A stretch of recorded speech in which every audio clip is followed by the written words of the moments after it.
गुरुजी जी राधे राधे। गुरुजी, मैं लखनऊ से आया हूँ। हाँ और मैं आपसे एक सुझाव मांग रहा हूँ बताओ। कि हमारा पार्टनर जो है वो अपना धैर्य बहुत जल्दी खो देता है और बात बात पर गुस्सा करता है। उसको ये नहीं समझ में आता कि मैं क्या बात कहाँ पर किसके सामने कैसे कर रहा हूँ। कौन है तो पार्टनर वो आपका? अरे पार्टनर मतलब मेरी वाइफ। वाइफ क्यों? उन्हीं के साथ ज्यादा प्रॉब्लम है सभी को, हमारे घर पत्नी? में पूरे परिवार वो को। आपकी वाइफ है कि पत्नी है? अरे दोनों एक ही बात है। अरे नहीं, एक बात नहीं। अच्छा, खैर आप ज्ञानी हैं, आपको मालूम होगा, हमारी समझ से एक ही बात है। वाइफ मतलब वो होती है, बीवी मतलब वो होती है जिसको आप भगा के लाते हैं। अच्छा। और पत्नी, धर्म पत्नी मतलब वो, इस पत्नी के आगे जुड़ा है धर्म शब्द। क्या तो जुड़ा है? धर्म पत्नी ही है। हाँ, जबकि वाइफ के आगे नहीं जुड़ता धर्म वाइफ, बीवी के आगे नहीं जुड़ता धर्म बीवी, है ये ना? ज्ञान आपसे प्राप्त मिसेस के हुआ। आगे नहीं जुड़ता धर्म मिसेस, जबकि पत्नी के आगे जुड़ता है धर्म, क्योंकि धर्म के अनुसार हमने उसका वर्ण किया है, इसलिए वो हमारी धर्म पत्नी है। जी हाँ। अब जो आपकी पत्नी, आपने शादी ब्याह धर्म से किया कि नहीं? धर्म से किया है। तो फिर सात वो पीढ़ों आपकी से। धर्म पत्नी है, फिर वो ठीक आपकी है। बीवी। यदि भगा के लाए होते आप तो बीवी होती है। अच्छा ठीक है, तो धर्म पत्नी है, वो संतुष्ट नहीं होती हैं। कहाँ है वो? यहीं पर बैठी हुई हैं। बात कराओ। कैसी हैं आप? ठीक है। क्या नाम है आपका? शशि गुप्ता। शशि गुप्ता। ये आपके कौन हैं? पति है। पति। तो आप इनसे बात नहीं करती? करते हैं, वो मेरी कोई बात नहीं मानते हैं। नहीं मानते? नो। तो आप काहे नहीं मानते इनकी बात? अब बुढ़ापे में तो मान लो कुछ बात अभी है। तक मारते हैं हमको, बहू है दामाद है, मारते हैं। ये बताइए, हम समझदार हैं, हमारे बच्चे सब समझदार हैं, बेटियां दोनों हमारी, एक प्रोफेसर है और एक जो है तो बैंक में है। सब समझदार हैं, सब पूरे परिवार को समझते हैं, मगर ये नहीं समझते हैं तो आप कि इतने वो बड़े हमारा हैं। परिवार है। और ये इनकी नाजायज बातें कैसे कोई मान ले? जायज बात तो हम मानते ही हैं, लेकिन अब ये कहें कि हम अभी खड़े हो जाओ, अब हमारे अभी मान लो तकलीफ है, हम नहीं खड़े हो पा रहे हैं, तो इनको पेशेंस रखना, धैर्य रखना चाहिए, बस ये क्रोधित हो जाएंगे। मैं आपकी बात से सहमत हूँ। आप बहुत पढ़े लिखे हैं, आपका परिवार, आपके बच्चे बड़े बड़े हैं, बहुएं बड़ी बड़ी हैं, समझदार हैं, नौकरी कर रही हैं। आप अपनी पत्नी को मारते हैं? मारने का कारण यही है कि आदमी कब तक बर्दाश्त करेगा। एक सीमा होती है बर्दाश्त करने की। ठीक है। और वो सीमा ऐसी हो जाती है कि इस सीमा से भी पार हो जाता है, तब क्रोध आता है। और क्रोध में आदमी क्या कर सकता है, ये तो आप भी समझते हैं। यहाँ तक कि आत्महत्या तक मैं करने की कोशिश कर चुका हूँ इन्हीं की वजह से। नहीं तो क्रोध इतना क्यों करना है? चलो जब गलत बात होती है तो कैसे कोई न लड़के मुंह पर, माँ है, माँ के मुंह पर तो बच्चे नहीं कह पाते हैं, लेकिन पीठ पीछे तो समझते हैं। मैं आपकी बात से सहमत हूँ, अभी मैं मैया को समझाऊंगा, पर मुझे आप आज ये वचन दे दो कि नारी पर तो हाथ नहीं ही उठाना चाहिए। मैं चाहता भी नहीं हूँ कि मैं किसी पर हाथ उठाऊं, क्या नारी हो चाहे बच्चे हो। बच्चे हमारे बड़े हो गए, जब तक छोटे थे ना समझते तब तक मैंने उनको मारा। अब मैंने कभी बच्चों पर कभी हाथ नहीं उठाया, आज 20 साल से ज्यादा हो गया है। बच्चों पे हाथ उठाना छोड़ दिया है तो पत्नी पे भी? पत्नी पर भी नहीं उठाता हूँ, लेकिन वही है ना कि इतना क्रोध दिला देती हैं। जब आपको गुस्सा है ना, हाँ। तो आप एक उंगली उठाओ, इसको ऐसे उठाओ, इसको यहाँ रखो। वो करता हूँ। हाँ। दिन भर में अगर ये 100 बार बोलेंगी तो मैं 80 बार 70 बार जो है चुप रहता हूँ। अच्छा। लेकिन 30 बार तो बोलना ही पड़ जाता है कि कैसे क्या करें। मैया बात करो। मैया काहे ऐसा बोलती हो कि ये देखो चुप नहीं रह पाते? आप ही चुप रह लो। आपसे क्या बताएं, अब आप गुरु हैं, नहीं बता सकते हैं। फिर भी आप ना बोला करो। देखो आप लोगों की इतनी उम्र हो गई, आप लड़कपन आपका बीत गया, जवानी आपकी बीत गई, अब आपका बुढ़ापा है। आपके बच्चे भी मेरे से बड़े हैं, मेरे से उम्र में बड़े होंगे, पोता भी आपका होगा। अब आप इतने बड़े हैं, समझदार हैं, इसलिए मैया आप एक मंत्र मेरा याद कर लो किसी भी परिस्थिति में अब आप हर कुछ भी हो, आप ये समझो कि जो है सब ठीक है, भगवान का नाम बोलो, आप कुछ भी मत बोलो, मैं तो यही करती हूँ। कुछ भी मत बोलो। मैं बस आप ही की दिन भर कथा सुनती हूँ, आप ही उसमें रहती हूँ। अब कुछ भी नहीं बोलोगी आप। हाँ। जब आप कुछ भी नहीं बोलोगी तो इन्हें गुस्सा नहीं आएगा, जब इन्हें गुस्सा नहीं आएगा तो ये आप पर हाथ नहीं उठाएंगे। अरे कोई बात गुरुजी नहीं मानते, कोई बात, हैं? कोई बात नहीं मानते। नहीं मानते कोई बात नहीं तो मानते। कोई बात नहीं, तभी मैं नहीं बोलती हूँ। ये नहीं मानते ना तो मत मानने दो। बहू का पक्ष लेंगे, बेटियों का पक्ष लेंगे, बस हम ही को मारे पीटेंगे, ये गलत बात है ना। अब ये कह रही हैं कि बहू का पक्ष लेते हैं, बेटी का पक्ष लेते हैं। क्या वो समझदार नहीं है? क्या वो ये नहीं जानते कि हमारी माँ सही है या गलत है? अरे भगवान, अब ये उम्र ये डिसाइड करने की नहीं है कि सही है कि गलत तो है। वो जब माँ सही ही होती है, माँ गलत नहीं होती। माँ क्या से गलत हो जाएगी? ऐसा कौन सा ये काम करती है? माँ तो सही होती है, लेकिन माँ का व्यवहार, जैसे आपके यहाँ पर इतनी माएँ आती हैं, तो कभी आपने माँ से ये नहीं पूछा कि आपने ऐसा व्यवहार क्यों किया जो आपको लड़कों ने निकाल दिया? कुछ माँ का व्यवहार भी तो गलत होता है, अच्छा, जिसकी वजह से बच्चे प्रताड़ित होकर निकाल देते हैं। माँ का व्यवहार कितना भी गलत हो, लेकिन बच्चों को ये अधिकार तो नहीं है कि वो अपनी माँ को लात मारे या थप्पड़ मारे। लात नहीं मारते, थप्पड़ नहीं मारते हैं, ये गलत है। उन्होंने कभी नहीं मारा, हमेशा इन्हीं को शांत किया है। जो गौरी गोपाल आश्रम में वृद्ध माएँ रहती हैं ना, जी। उनमें से कुछ माँ को बेटों ने लात मार के निकाला। हमारे चलो, यहाँ माना कि माता की भी कोई गलती होगी, हाँ। लेकिन गलती इतनी तो नहीं होगी कि बेटा लात मारने लग जाए।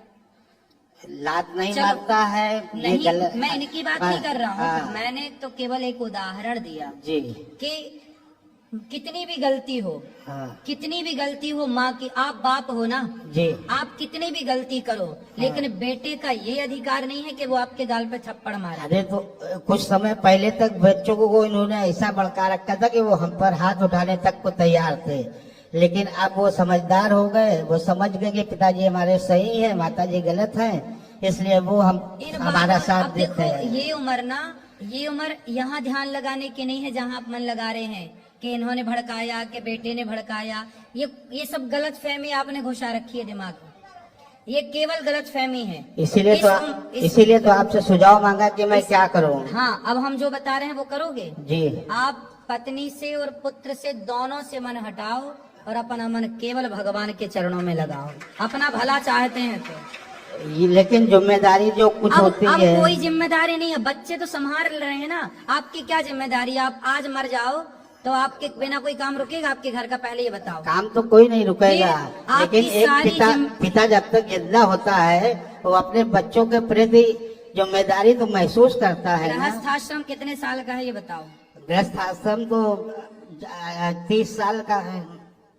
4 आश्रम होते हैं, ब्रह्मचर्य, गृहस्थ, वानप्रस्थ, संन्यास। हाँ। आपका गृहस्थाश्रम होता है तब तक का जब तक बेटी का विवाह नहीं हुआ, जब तक बेटे का विवाह नहीं हुआ तब तक आपका गृहस्थाश्रम था। अब गृहस्थाश्रम, बेटी का ब्याह कर दिया, बेटे का ब्याह कर दिया, दोनों सफल हैं, संपन्न हैं। अब बेटा बेटी परिवार से मन हटाओ, ईश्वर में मन लगाओ, यही जीवन का सत्य है, वरना इसी दलदल में पड़े पड़े मर जाओ। इसीलिए तो ये सुझाव मांगा है कि आप बेटे अलग रहते हैं, बेटी अलग रहती है, हम दोनों लड़के अलग रहने लगे हैं। अब उसके बाद भी ये हमसे लड़ाई करती रहती है। अभी भी आते समय भी 2 मिनट के लिए मैं एटीएम तक क्या गया कि इन्होंने पारा इनका हाई हो गया। भाई आपने बताया नहीं, उन्हें लगा कि आपने कहा आप बाहर आओ, हम 2 सेकंड में आते हैं। सुनो, तो पेशेंट तो रखना चाहिए, 2 मिनट कहीं गए हैं, बात ठीक है, लेकिन अब हम कह रहे हैं कि आप अपना मन भगवान में लगाओ वो और तो चुप लगा ही है। रहिए। पत्नी गुस्सा करती है, उसी देखो सारी जिंदगी आप ही गुस्सा किए ना, अब थोड़ा उन्हें भी गुस्सा कर लेने दो। आप उन्हें मार सकते हो, वो गुस्सा भी नहीं कर सकती आप पे। तो ये बताओ भाई, चाहते तराजू का हम तो ये चाहते हैं कि प्रेम से कोई भी बात बोलो, प्रेम से बोलो, क्रोध से मत बोलो। तो मैया प्रेम से, मैया ये देखो, सुन लो, थोड़ा और सुन लो बात कराओ। अच्छा ये कैसे खुश होंगे ये बताओ? वो कभी नहीं होंगे। बहू से खुश रहते हैं। हाँ। पूरे घर से बाहर भी निकाल दिया तो मिलने जाते हैं, हमसे कोई बात नहीं करता है। घर से बाहर किसको निकाल दिया? हमको। क्यों? हमको। कुछ भी नहीं है। चलो देखो ये घर देखो मैया, मैं आपको बताऊं, बेटी बहू कैसी है, बेटा कैसा है। ठीक है, बेटा बहू तो अपनी जगह ठीक है, सुखी है, और वो सुखी रहे। मैं भी कहती ठीक है वो लोग। लेकिन आप ना ऐसा करो कि आप इन पर गुस्सा ना किया करो बस। पंडित जी बिल्कुल नहीं करते हैं। अभी हम होटल से उतरे तो ये चले गए, मैं इधर उधर ढूंढने, मैंने कहा कहाँ गए थे, आपको बता के जाना चाहिए कि मैं जा रही हूँ। अब मैं अनजान ही इधर उधर तो ढूंढ आपने बताना चाहिए, बात भी तो सही है ना। आप बिना बात के गुस्सा कर रहे हैं, लेकिन तो बता के नहीं गए। ऐसे ही घर में करते चोरी एक तो चोरी बता कहीं के नहीं- आएंगे, बताएंगे नहीं ना। बता दो थोड़ा भैया, बता दिया करिए, क्या घट जाएगा। और खुद ही बुराई कर रहे, मैं तो इसलिए कुछ मैं हट तो कुछ नहीं जाएगा, लेकिन हर बात को ये पचार समझ भी तो पाए। अगर अब- कोई बात समझने वाली है उस पर भी ये नहीं नासमझी दिखाते हैं। नहीं, अभी तो यहाँ पे वो सही है ना कि वो ये कह रही है कि भाई कहीं जाओ तो एक बार बता दो। अब इनको बता दो तो उस पर भी तो गुस्सा है ना। काहे गुस्सा? सीधे भी चलती है, उल्टा भी चलती है, दोनों तरफ चलती है। अरे भगवान। हाँ। तो फिर आप एक काम करो। बड़ा दुखी हूँ मैं। अब देखो, अब तो बहुत गई, थोड़ी रही। अब तो मैं चाहता हूँ कि कितने ये साल भी के हो चली गए आप? जाए। कितने अरे, साल के? 63 का हूँ। मैं तो चाहता हूँ कि अब इसी समय हमको छुट्टी दे दे भगवान। क्यों? मैं इतना दुखी हो गया हूँ इनसे। किससे? इन्हीं से। पत्नी से? जी। तो बेटे से तो सुखी हो ना। वो बेटा बहू बेटी सब बढ़िया है, सब बराबर आदर करते हैं, सम्मान करते हैं। अच्छा, ये बताओ। जरूरतें पूरी करते अच्छा, ये हैं। बताओ, गुलाब किसके बीच में रहता है? कांटों के। फिर भी महकता है कि नहीं? महकता है। हाँ, तो आप कांटों के बीच में रह के थोड़ा महक लो, जो बची जिंदगी है अरे, जी लो बिंदास। अरे तो वो तो खुशी कर ही से रहे जियो। हैं। वो तो अब वो कई तो- बहुत छोड़ी रही, अब आनंद से रहो, अब क्या लड़ना वो झगड़ना। तो करना ही है, लेकिन भाई बताया ना कि एक बर्दाश्त की एक सीमा होती है। जब सीमा पार हो जाती है तब आदमी अपने आप को खत्म करने की ही नहीं नहीं, सोचता खत्म। है। अब इस उम्र में मरना जाना, आत्महत्या ना करना, बड़ा पाप लगेगा, भूत प्रेत और बन जाओगे। क्या करे फिर अब आदमी नहीं, भूत जब बनना इतना- है आपको। इतना दुखी होने पर तो यही आदमी सोचता कि चलो भूत बन के ही सही रहेगा। और अरे क्या है। नहीं नहीं, भूत बनोगे मैया को फिर परेशान करोगे। तो तब समझ में आएगा ना। तो अभी आप नहीं भूत समझ बन के में आएगा, परेशान तब करना समझ में चाहते हो। आएगा। हैं? तब समझ में आएगा, अभी समझ में नहीं आता मतलब है। आप भूत बन के भी मैया को परेशान करोगे हाँ? क्या करेंगे। ये प्लानिंग है। अच्छा, ये बताओ, मैया से आप प्यार करते हैं कि नहीं? हैं? प्यार करते हैं? प्यार तो बहुत करते हैं। इनकी सारी बातें अच्छी हैं। हाँ। इनका खाना बनाना, घर काम करने में इनके बराबर कोई नहीं है अच्छा, हमारे मैया परिवार सुनो। में। लेकिन मैया सिर्फ यहाँ, इनकी मैया। जबान कड़वी है। अगर इनकी जबान मीठी हो जाए तो सब कुछ उत्तम हो जाए, सुंदर हो अब जाए। मैया बात करो मैया को। मैया, आप इनसे प्यार करती हो? और किससे करेंगे। देखो मैया, आपसे बहुत प्यार करती हूँ और आप भी बहुत प्यार करते हो, तो प्यार से रह लो ना इस उम्र में। मैंने सुना है बुढ़ापे में बड़ा प्यार बढ़ता है, सही है ये बाहर प्यार करेंगे, घर में नहीं करेंगे। बाहर मतलब इधर उधर सबसे बोलेंगे, बात करेंगे, हमसे नहीं करेंगे, ये गलत बात है। वो ये कह रही है मैया कि आप बाहर तो सबसे प्यार से बात करते हो, हमसे प्यार से बात नहीं करते। सबको बांटो, हमको डांटो। यही तो हमें गलत लगता है। हाँ, ये तो इनकी समझ की बात है, अब हम क्या कह सकते हैं। अब इस बारे में इनकी मैया सोच- के पास तो कोई इनकी- ऑप्शन नहीं है। मैया तो इनकी कह सोच रही है, ऐसी ही है तो क्या करें हम। सुनो। शुरू से ही ऐसी सोच रही है। मैया ने तो कितनी बढ़िया बात कही कि इनसे प्यार नहीं करेंगे तो किससे करेंगे। मतलब मैया के पास तो प्यार करने का कोई आपके सिवा दूसरा ऑप्शन नहीं है। लेकिन आप हैं कि सब दोस्तों से भी प्यार की बातें करे आते हो, सबसे प्यार की बातें करते दूसरा हो। ऑप्शन यही पर- है कि परिवार के से तो प्यार करो। अरे परिवार को अब छोड़ो, अब तुम दोनों बुढ़ा बुढ़ी प्रेम से रहो। अब ठीक। परिवार को छोड़ो, परिवार को काहे बीच में घुसा रहे हो? बस बेटा वो यही इनको- बेटा बेटी अपना खा रहे हैं ना, इनको- आपके बच्चे सुखी हैं ना। बच्चे सुखी पर हैं। बच्चे सुखी हैं तो तुम दोनों प्यार से सुखी रहो। अरे यही तो नहीं हो पा रहा, यही तो हम तो इसी फिर से आप तो चुप पीड़ित रहो, हैं। आप चुप तो बिल्कुल रहते ही हैं। चुप रहो। कोई बोलने दो मैया को, बोलने दो, खूब प्रेम से बोलने दो और अपना राम राम जपो, दिन भर भगवान की कथाएं सुनो और मन वही हटाओ। वही करते हैं। भजन लगा लेते हैं, आपके हेडफोन में लगा लेते हैं कि इनको सुनाई ना दे, क्योंकि अगर उसमें भी आवाज आती है तो उसमें भी इनको परेशानी होती है। दूरबीन लगाई है।